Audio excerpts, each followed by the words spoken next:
այստեղ ելույթների ընթացքում ազգային ժողովի ղեկավարությունը անդադ միջամտում է, քննարկում, տարբեր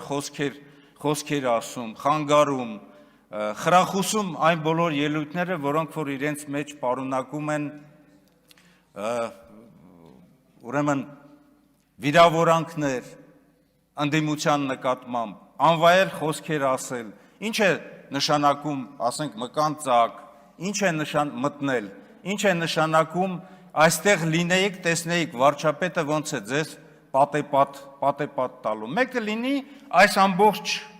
բաց թողումների համար, այս ճգնաժամի համար պատեպատ տա նույն վարչապետին։ Չգիտեմ, պատեպատ տալը այն խոսքը չէ, բայց այն ամենայնիվ գալու է ժամանակը եւ այս բոլոր կատարված հանցագործությունների համար պատասխան են տալու մարդիկ, որոնք որ իրականում քայլեր չեն ձեռնարկել, որպեսզի Արցախի վերաբերյալ բանակցությունները շարունակական լինեն եւ հասնեն հաջողությունների։